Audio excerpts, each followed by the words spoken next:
Okay, well, I'm going to expect a lot of participation today because there are some things in this goal that I'm familiar with, but I haven't ever seen a real use for. So I need you guys to tell me how you've got use out of some of these things.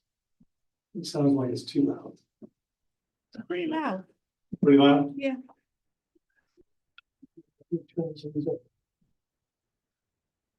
Is that better or is that the same? Sounds like the same. How about that? It still sounds the same? That's better. Oh, yeah. How many buttons? Okay, so we are on project for goal 5. And as you can see up here, it's entitled Family Search Research Tools. So I thought because there were so many sub items here that it was going to take 2 classes to get through this. But as I went through it, some of these things are only going to take a couple of minutes, and the rest of them I think are more important that we can spend some time on. So the first one is to use the genealogies option in the user submitted genealogy tree. So I'm going to go to that. This is the one that I think had a lot more applicability in the past, but I'm not so sure it's how useful it is today. So I'm hoping you're going to tell me how you use it. So we're going to go over to FamilySearch here. And where's my FamilySearch? Oh, did I get out of it? Oh, there. Okay, under most of what we're going to talk about today is under the search function on the top line menu. And one of the items that you see after family tree is genealogies. So if you want to go look at genealogies here, then we're going to find that there's lots of user submitted genealogies that people have submitted over the years. And you can definitely look for your people in there. I think in many cases they're going to also be in the big overall family tree. But I tried, for example, finding some of my, like my great grandfather here, the Solomon plot filter. And I'm just going to hit search. I'm not going to worry about city, county, state, or birth or death year. I'm just going to search for his name since it's unusual enough that there aren't going to be that many hits. And we find here that he's listed under the International Genealogical Index with his spouse and a child. Well, this is great information, but it's already in Family Tree. So this is my grandfather, Forrest Solomon Clodfelder. He's also in the IGI, and it has all his data, but this data has already been transferred into the family tree. So I was unable to gather anything out of these user submitted genealogies that I didn't already know. So any of you in here have found a good use for these user submitted genealogies that I'm not aware of? Keith, have you ever used these at all? No, if I have some it's really hard to find, then I'll go in there and look. Okay, so like if you come up with a roadblock or something, you might be able to. But you're right, some of the stuff's already there. If you have the script from Utah, you think it's just probably already there. Yeah. So this is the old IGI, and I believe, but I'm not positive about this, but I believe the IGI was used to help build the original family tree when they started building it. Anybody else have any input on this one? Because we're going to go right past it then. Okay. All right, the second one under the search function here that we come up to is called the catalog. And I don't know, have you ever discussed the catalog in this class previously? No? Okay, so we're gonna go look at the catalog. This is like, you guys are all old enough to go to the library and see the old catalog with the index cards. This is basically an electronic catalog, just like those old ones. The difference between this and you'll see that the next one we're gonna look at is books. Anybody tell me the difference between catalog and books? Catalog, I'm bored. Catalog. Just books. Catalog tells you about the books. The catalog has print only, I mean, it has both digital and print. But it does not, I mean, books down here only has things that have been scanned digitally. So books is only things that are available digitally, whereas the catalog is what you can find on the shelf at the Family History Library in Salt Lake or other libraries around the country.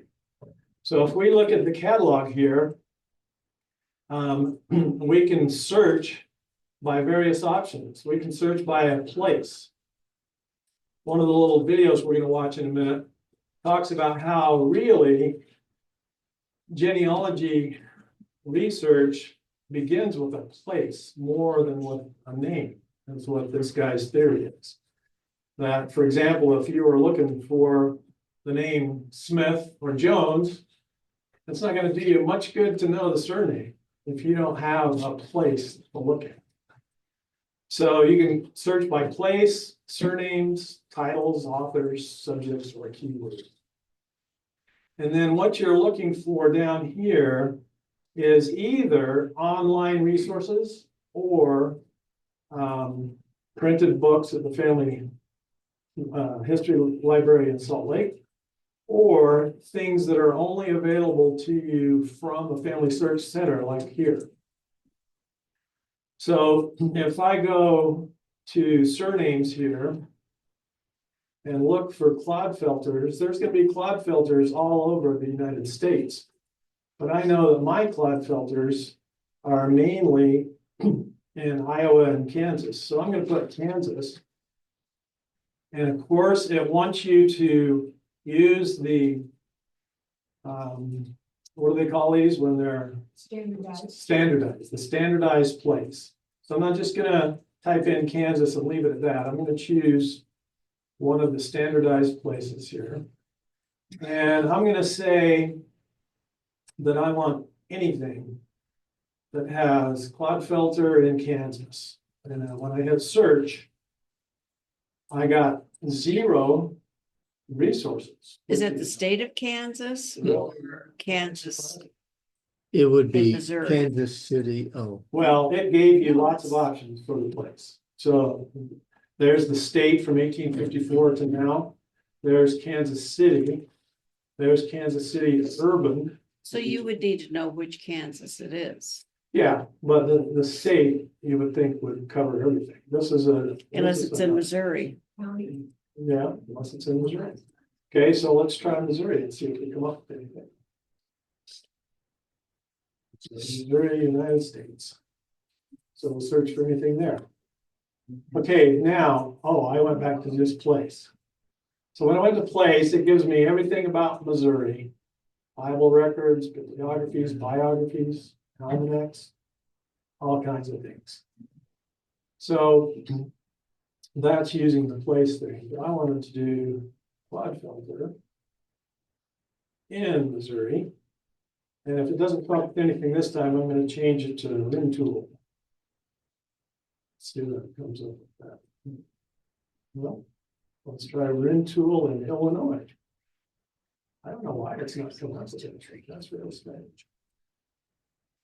Okay. can you? I'm not sure how you got there. Okay, I'm going to go back here. We are in the main menu of Family Search. Now, We are under search at the top line menu. This is always called the top line menu. okay, that's what, there's this everything on it page. And I'm never sure how I get out of this except for going to search. Click on the little green tree in the upper left corner.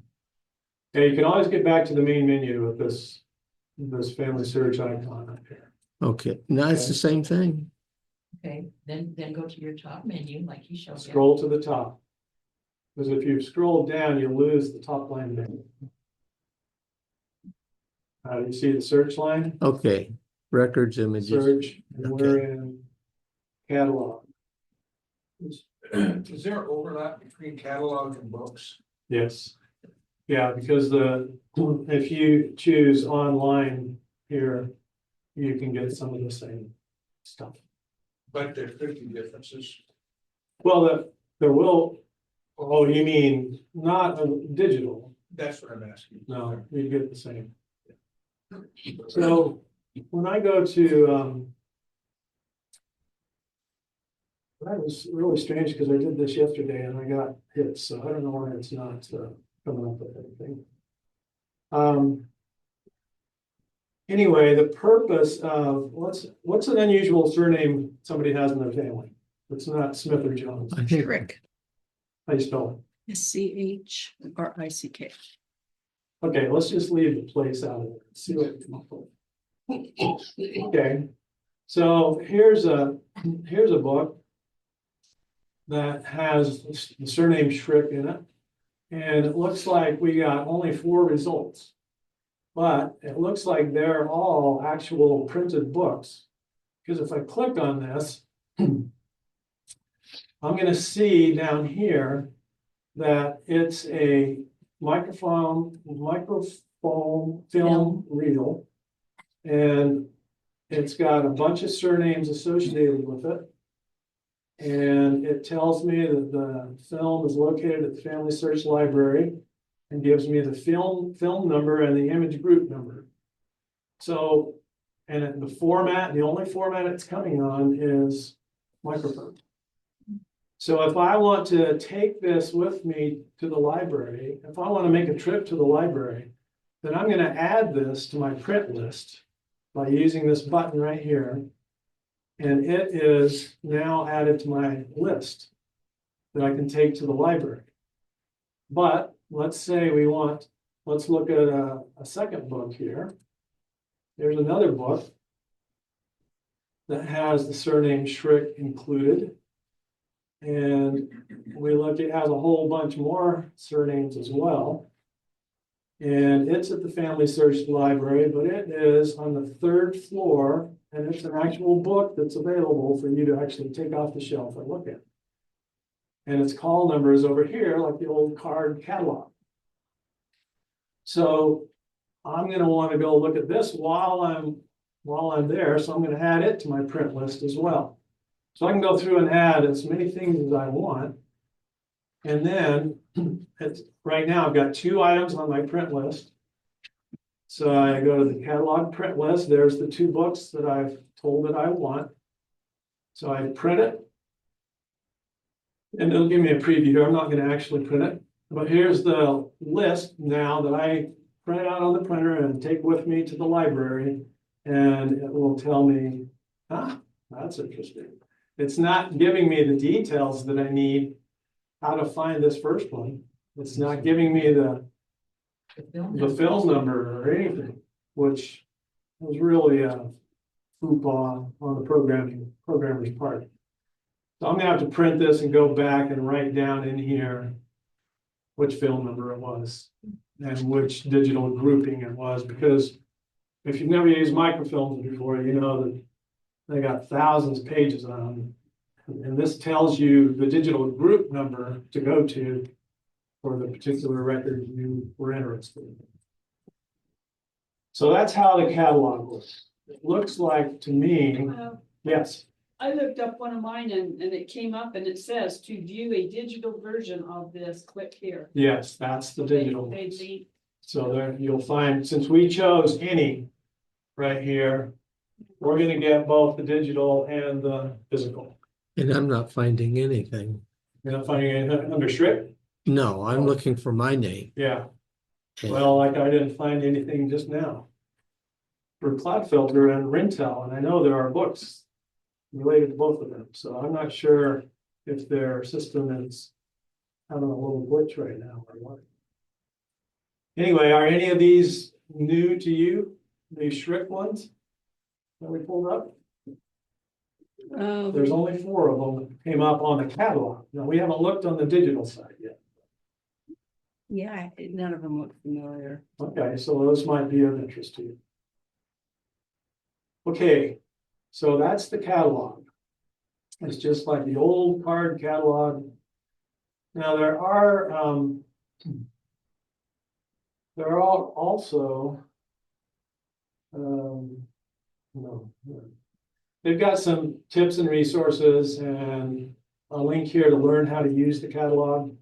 So if you have any questions further, you can research that a little bit more here. Okay, I'm going to scroll to the top now. So I get my top line menu back in view. And I'm going to go to my search function. And we're going to look at books now. Now, we've had several classes on books before. So if you've gone to any of those, you're probably not going to learn anything new here. So, Yeah, sorry, just below the top menu, Uh-huh. you've got records, images, family tree, that's just the same thing as you're clicking on. Yes, if you look at that, it's the same items that are on the vertical thing right there. And we're gonna go through everything, every one of those below family tree. That's what our class is today. Okay? So we're gonna go to books now. When we go to books, we're in the FamilySearch digital library. So everything we find in here is going to have been scanned already and is searchable. So does everybody understand that when you scan a book, it's not just taking a picture of a page? It actually goes, when we scan books here, the pictures go up to Salt Lake, or no, actually Orem, I think. And where they are undergo an OCR process. OCR stands for optical character recognition. And that's what you guys do on your mission. Our mission. That's their mission. So what it does is it tries to read the picture and put the letters that it sees into letter format. So, and what's the accuracy rate that you guys claim? Well, we won't approve it unless it's 80%. 80%. So if it's a newspaper, then there are some things that you can't really OCR, like if there's sideways. And then it's a wash. It's like, sorry, you can't get better, so Okay. don't send it back because it's not gonna get any better. Okay, so about 80% accuracy, meaning 80% of the words in those documents are searchable now. And of course, that makes family history work so much easier than it ever has been. We'll put something in and I'll show you. Okay. something on that. So let's search now. It is important to understand that if I put Forrest Clodfelder here without quotes, it's going to find every instance of Clodfelder and every instance of Forrest. But I want Forrest and Clodfelder together. So what do I need to do? Tell it that. Quotation marks. So I'm going to put quotation marks so that it finds only that string where it's all together. And I hit enter. And it's really slow at the beginning, always has been. Don't know why. Look at that. Nothing much. So that won't pull up variations of forest if there's like 1R. No, but we could do this. We could put Yeah. an asterisk as a wild card. And, or we could put 4 question mark folder. But it's not going to find anything because we just saw that it didn't find anything to begin with. So let's search for someone else. Who Schrick should we look for? How about Koenig? Okay. Laverne, We'll do Oh, both. in here, in yours, yeah. So Vern, did you say Vern? Laverne, Laverne. Schrick like that? No, No, that's right. that's right. No, SCH. Okay. Let's see if anything comes up there. No, nothing. Let's try yours. What's your Koenig? Koenig, Just Do you have the first name? Oh, Ben Hart. Say Or what? Ben, Ben, yeah, K-O-N-I-G. yeah.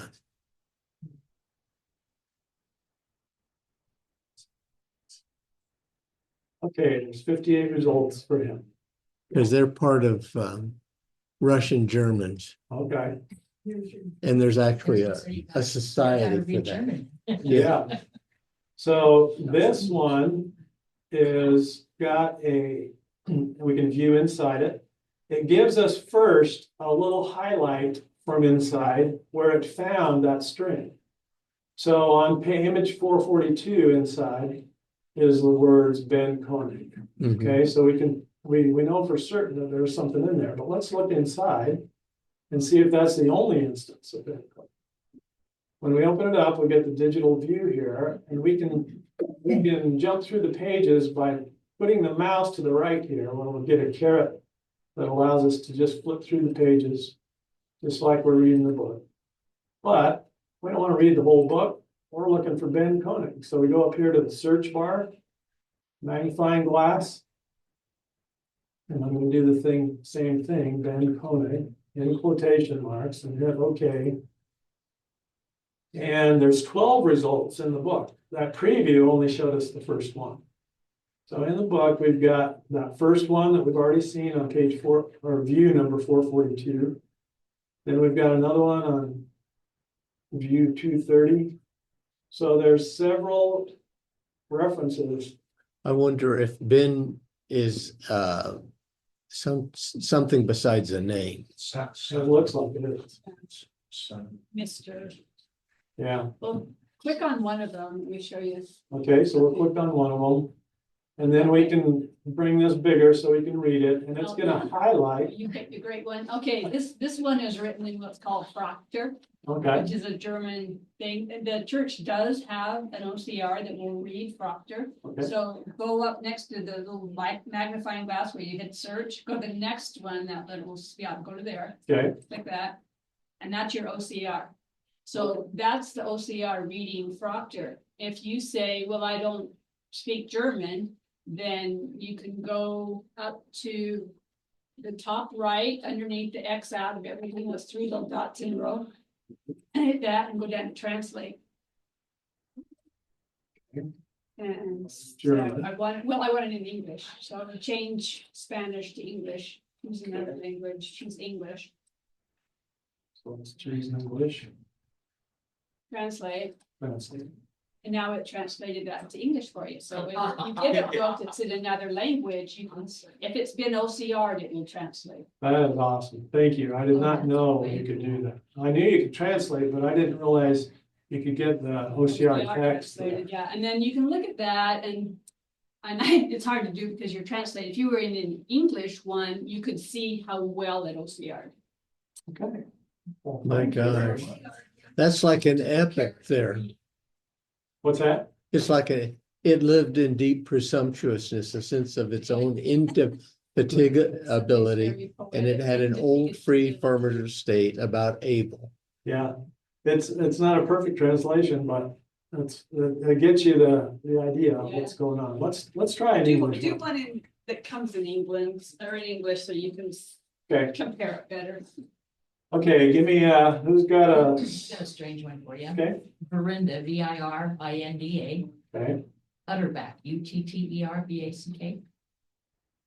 okay, that is a strange one. German. There's 2 results, pioneer settlers in Kentucky and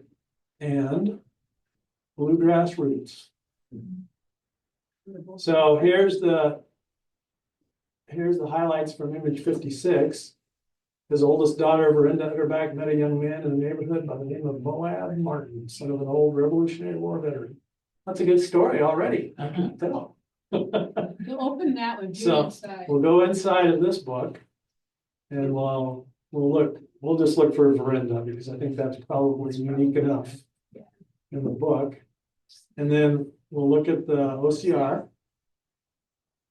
Oh, we just got the first page there. Yeah. We didn't go to her page. What image was? Oh, I it? needed Did to it go say- to the page first, yeah. Yeah, well, you can put it up in that little white box at the top where it says page viewer, where it's Oh, I it's don't on two remember. right now. I You can don't just put in, remember what page it was, though. Okay. Let's go back and see what we got here. Is that it? Yeah. Page 56. Oh, let's just go to view right there. That'll take us right to it, right? Yep. Okay, I'm gonna make it bigger. Oh, she's mentioned several times. So we're gonna go to view the OCR right here, show the text. and then anything, it has to be pink before it's, so make your right side small, so you see the whole page again, keep going down, down, down. There'll be one thing on there that's pink.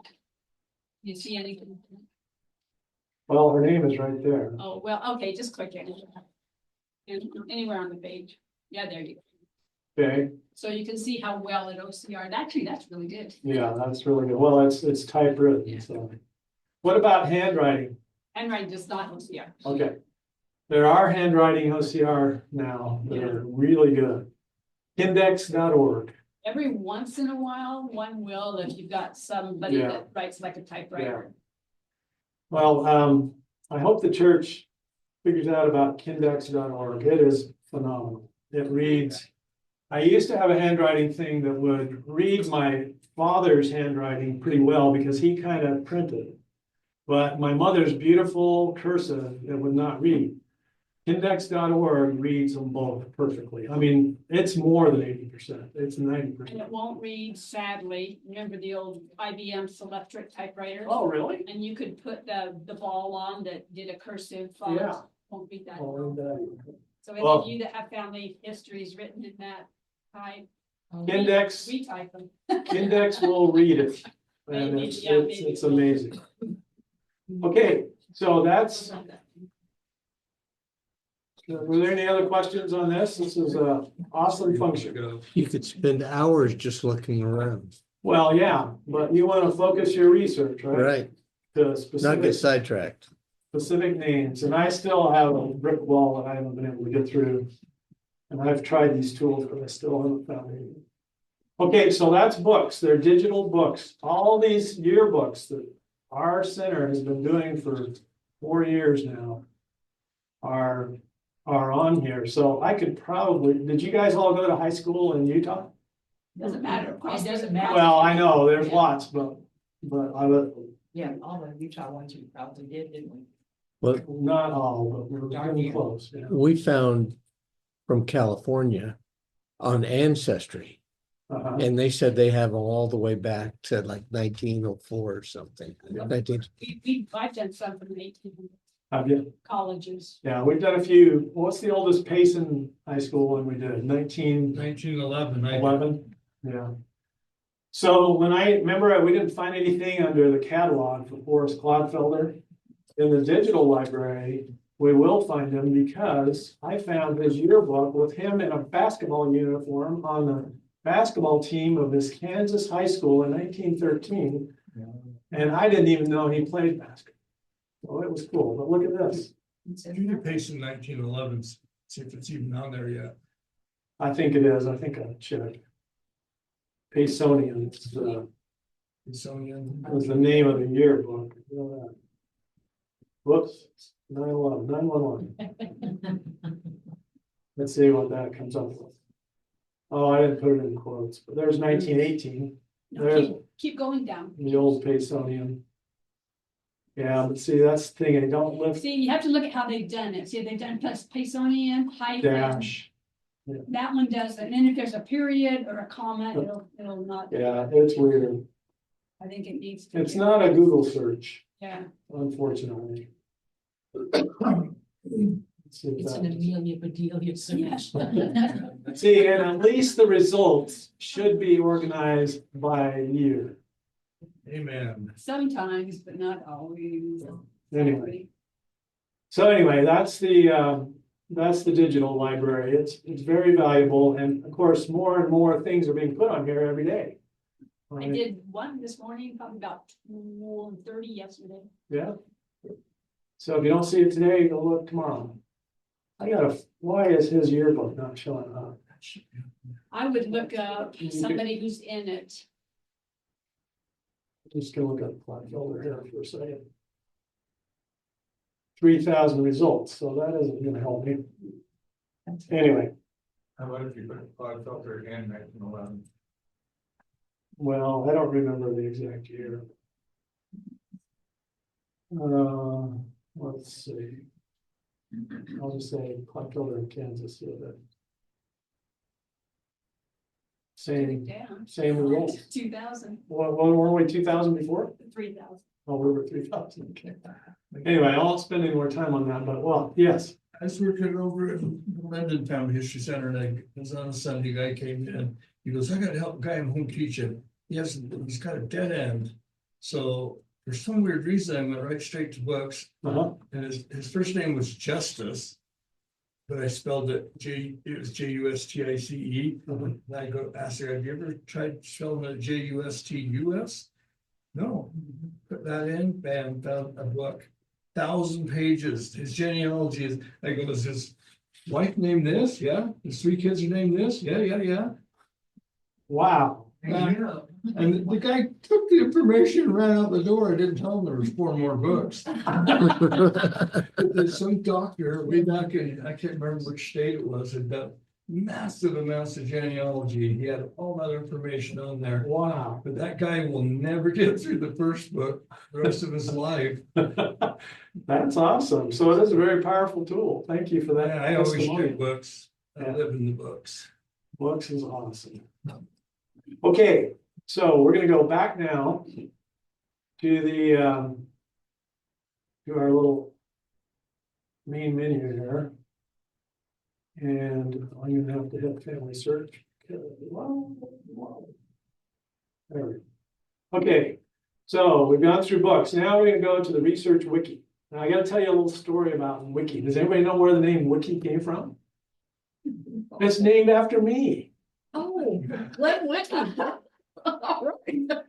No, actually, it's a Hawaiian word that means quick. So that's where the word wiki came from. But they always called me Quick Wick, you know, so I take I take credit. But anyway, the wiki is the first place to go if you're starting research on a new topic or a place. Because it just has tremendous information and it kind of gives you some line by line guides. So my ancestors, my Whicker ancestors are from Collyton in Devonshire, England.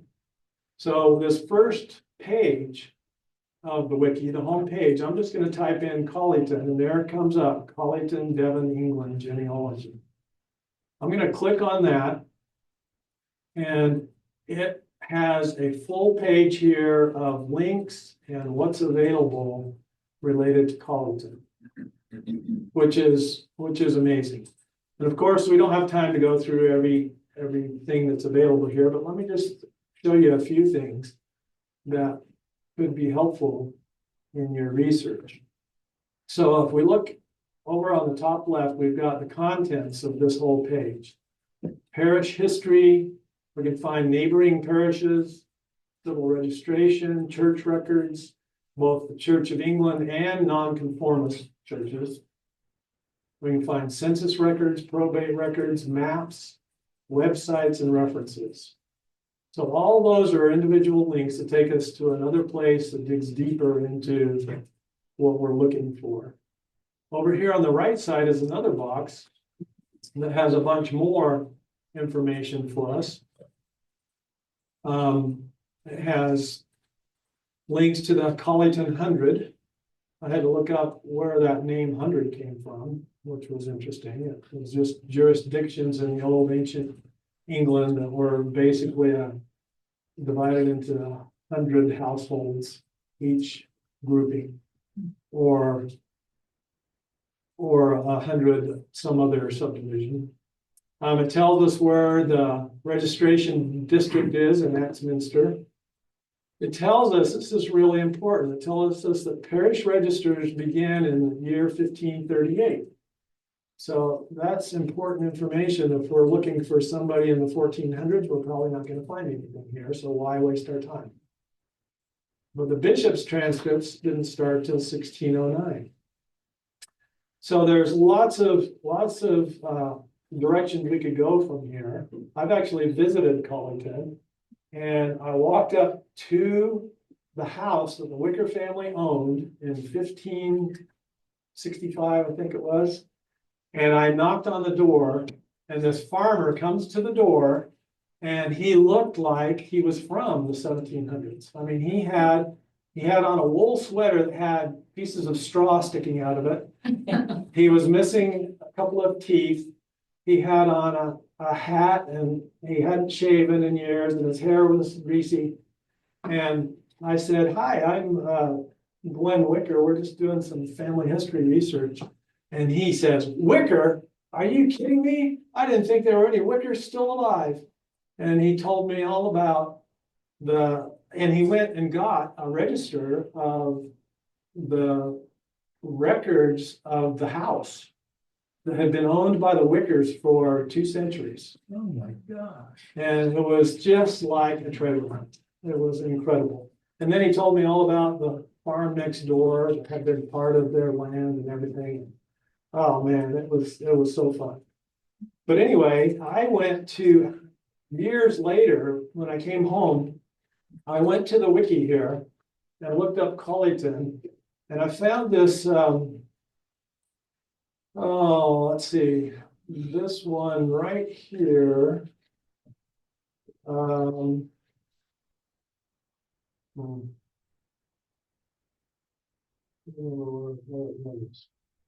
Anyway, I found the Historical Society of Devon.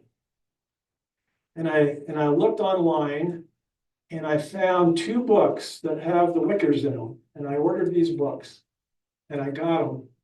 And this book is called The Most Rebellious Town in Devon. And it's all about the Monmouth Rebellion. And it tells the story of 3 Whicker brothers that were part of the Monmouth Rebellion, which failed, by the way.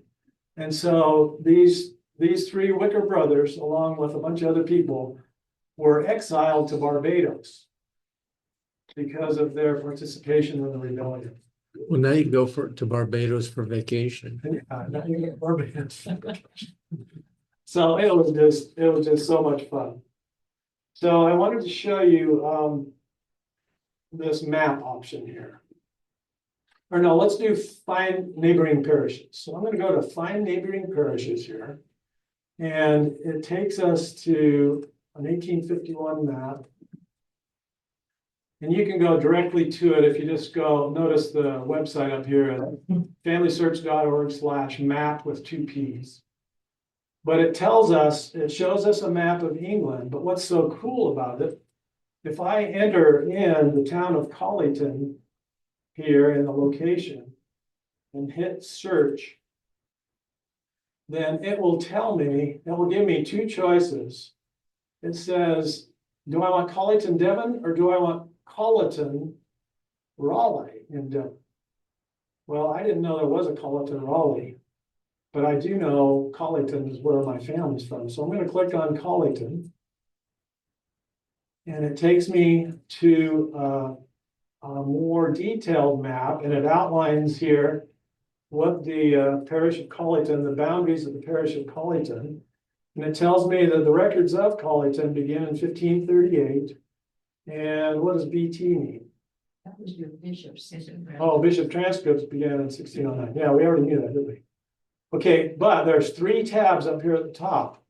This is the overall info, but if I go to jurisdictions, it tells me the county is Devon, the civil registration district is Axminster, which we already knew. The probate court is the court of the peculiars. You know how we're supposed to be a peculiar people? Well, we are. The diocese is Exeter, the rural deanery, the poor law union, the 100, and the province is Canterbury. So it tells me all that. And then if I go to options, it'll tell me the list of the contiguous parishes. So that can be very useful. So I go to click on that, and I see that all these parishes surround the parish of Collington. And all these names show up in our history that's been printed. I found the full history that was printed by a guy in Virginia. He published it in 1991 while I was in Saudi Arabia with the Air Force during the first Gulf War. And I wrote to him from Saudi Arabia and had him send me the book, and I read through it, and all these parishes are mentioned in our ancestry. So that's good to be able to know what's there. And then if you do a radius place search, you can find the names of places within 5 miles of Colleton, or pull this down within 20 miles. So if you do that, it's going to tell you, paint you a picture of a 5-mile radius and show you all the names of towns in that 5-mile radius. So it's a very good place to start with the wiki. So to get to that, you clicked. I clicked maps and gazetteers here in the top left. So, but you can search for any place. I mean, I just went there because that's where I started my research. And I mean, any place in the world. What's an unusual place anybody has an ancestor from? It's not Britain or Europe, or anybody have African descent? It came up in my DNA, which kind of blew me away. Yeah. It's from Senegal, and I'm not even sure where Senegal is. I think it's down on the Yeah. coast. That's funny what DNA will do. We found out my wife was less than 1% Nigerian. Well, yeah, Where we're does that- cousins. I'm Senegal. Where does that come from? So we go to Senegal, and now you know where Senegal is. It's right Yeah, I there. was gonna say, is it? What's that? Well, yeah, I was gonna say it's over, because I'm sure it was a slave thing. So they've got Senegal online genealogy records, help getting started. Over here, they've got record types. That slave trade when they were taken, and stolen, Yeah, and brought over, I don't know. and there's a Wikipedia article about Senegal right there. Is it still called Senegal? I was even wondering about that. Yes. Okay, so that is the wiki. And the wiki is a great place to go for anything, just to get you started in a particular area. Okay, there's actually a link called guided research as well that can help you. Okay, next we're going to go back to the search menu. And this is not on the menu though. This is something in our family history guide that they wanted us to show you, but it's not on a menu. So I don't know how you're supposed to get to it without just remembering, but it's called ancestors.familysearch.org. I don't know why it's not on the menu. But it's just and you do not have to log in to get to this one. So you could give this to anybody who doesn't even have a FamilySearch account, but you have to know to go to it, which I don't understand. So anyway, find your ancestor in the world's largest shared family tree. So you can either put a first and last name and search for it in there. And this is only searching family tree, and it isn't going to do you much good because you all have accounts. You can go straight to the family tree, but it could do good for somebody who doesn't have an account. Like if you were trying to help somebody who had never heard of FamilySearch, you could go straight to ancestors.familysearch.org and have them plug in their name, see what comes up. But it also has the surname directory, which is very interesting, where you can find any surname that is contained within FamilySearch. And it's a little bit confusing how to use, so I'm going to show you here how to use this. So let's just stick with Schrick. So we're going to go first to the S's here at the top, and then it's telling us for a name between Salazar and Sampaio, you want to click here. So we got to find where Schrick fits in between these ranges. It doesn't, because it's SC. No, I know, we got to find it. So here's the SCs, SCHM through SCHN. That's not going to get us there. Be the next one. SCHN through SCHR. It's going to be in there. RO, yeah, so is that So one. it's gonna be. So it's gonna be somewhere in there. So we're gonna go click there to get to within the right range of surnames. And now it's got, now it's gonna go even further. It's got all the SCHs. So we're gonna go down further. SCHRA, SCHRA, SCHRE. There's SCHRI, but E is too far. So it's gonna be in this range, right? Yes, Okay, so we're gonna click on that. SC, and then we start seeing there's a derivative, Schrick's. I'll bet you that's related, but Schrick, your Schrick's are up here. right there. Starts with, well, In it that starts group. before Carl because it's somewhere in here. So the first Schrick alphabetically within family tree is without the E anyway. Schrick. Albert is the first one. Oh no, Agnes is the first one. So we got all the Schricks that are in the entire family tree listed here. And we got to go to the next page as well. So anyway, I just thought that was interesting. You can find all surnames in family tree.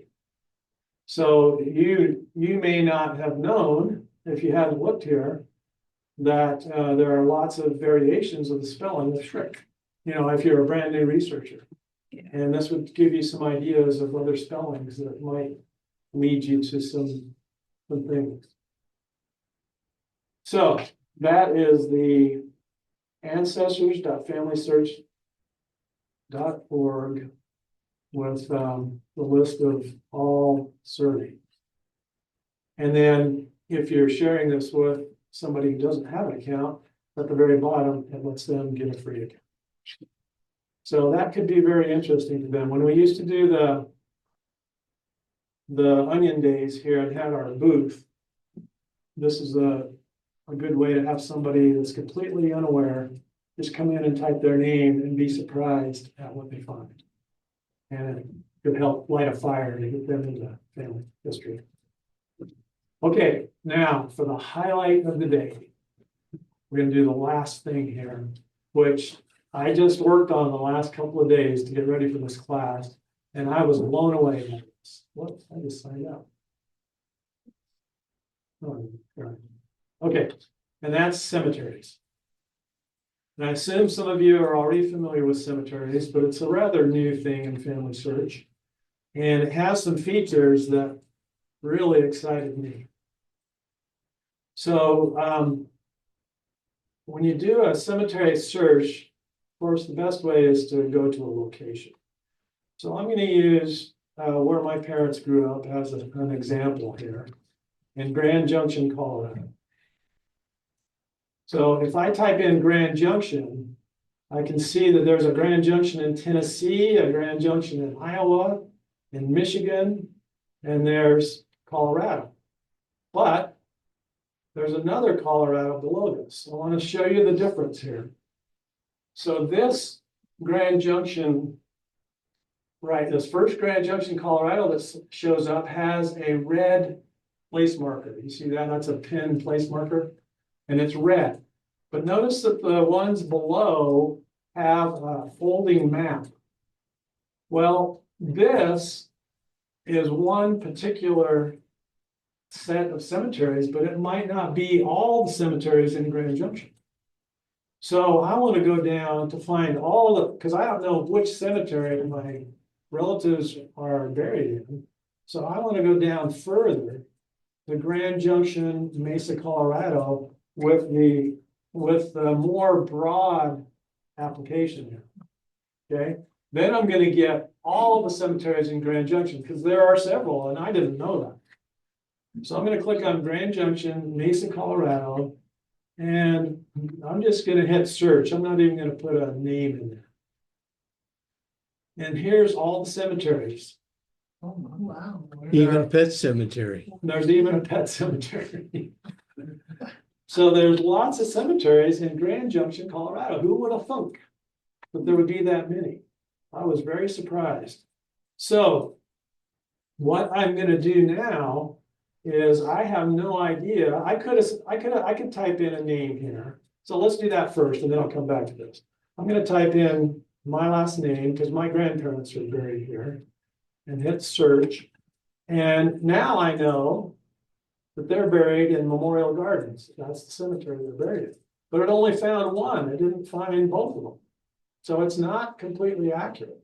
They're buried in the same plot next to each Well, other. maybe the woman is buried under maiden name, so it wouldn't come It up. depend, it would be whose name was first, wouldn't it? That's a good point. A lot of headstones have his name and her name. Well, let me type in her maiden name, and see if it's there, because it's a common name, so. Let's,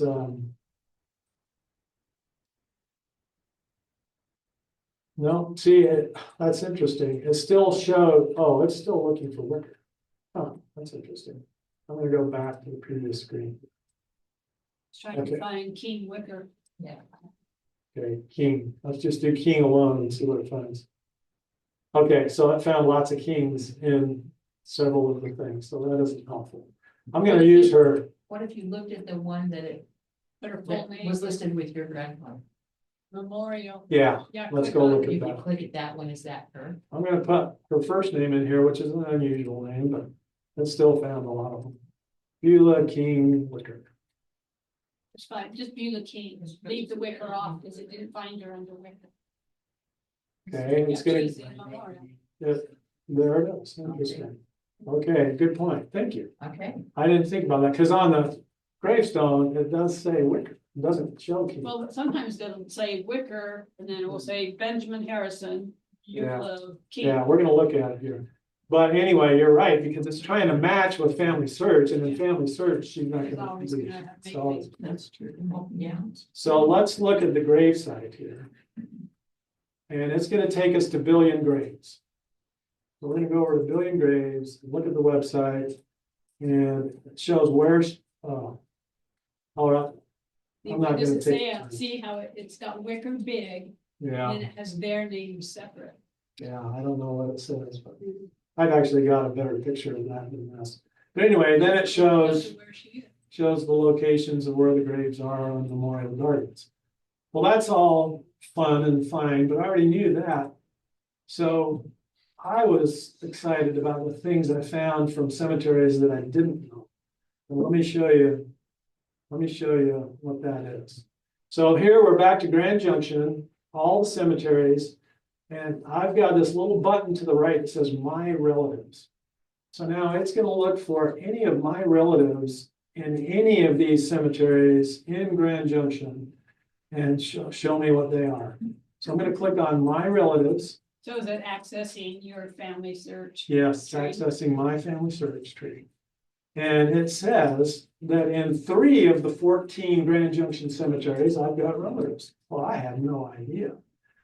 I knew the Memorial Gardens had my 2 grandparents, but it says I have 6 relatives there, buried there. So I'm gonna click on that and find out who these other dudes are, or gals.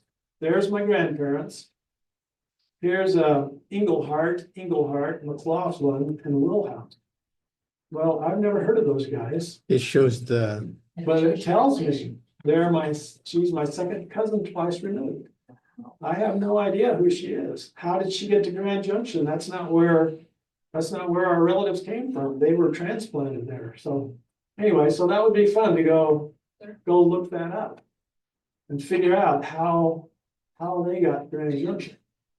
Anyway, so but then I've got a relative in the international, IOF. that's the Foresters.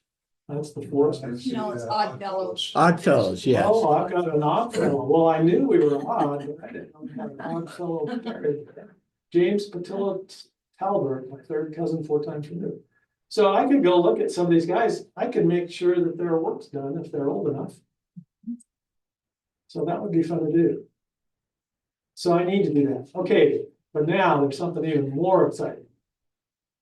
So I'm gonna unclick, well, I can still click my relatives, but I'm gonna unclick cemetery. And I'm gonna go over to site type. Because there's not just cemeteries in here, there's historic sites, memorials, and monuments. So this is where I really got my eyes on. So I went to memorial. And I said, hey, do I have any relatives in a memorial? Because I left my relatives clicked and went to memorials. Well, I don't have any. Oh, I'm still in Grand Junction, sorry. I have to get rid of Grand Junction because this is looking through all memorials. And lo and behold, I have a relative at the Honolulu Memorial. Well, I had no idea. You know what Honolulu Memorial is? It's the punch bowl in the bottom of the volcano right next to Honolulu. And I went to that. And this little guy, my third cousin once removed, named Richard Allen Atkin, I put that picture in there on Sunday because he had no memories at all. And by doing this, I found out that Richard Allen Atkin died in the Battle of Okinawa Oh, my in World gosh. War II as an 18-year-old Navy guy. And he earned the Purple Heart posthumously, but there was no memories in there. And I thought he ought to at least have the recognition of what he did for our country. And so I went into memories. I went to newspapers.com as well and looked him up, and I found his obituary here. And it doesn't mention that he earned the Purple Heart, because I'm sure the Purple Heart happened a long time after his death, because that has to go through all the processes of the military and everything. So it wasn't in there, but I found this picture of him. So in the newspaper, so I went ahead and gave him a face in FamilySearch here. And then I found a certificate here from the United States Navy. It says, in memory of Richard Atkin, fireman, second class, U.S. Navy, United States Navy Reserve, date of death, commemorated in perpetuity at Honolulu Memorial, with a quote by General Pershing, time will not dim the glory of their deeds. Where'd you find that at? I found that in the memorial. If you go to the Honolulu Memorial website, it will allow you to print a certificate for everybody that's there. It's really nice. And it did that.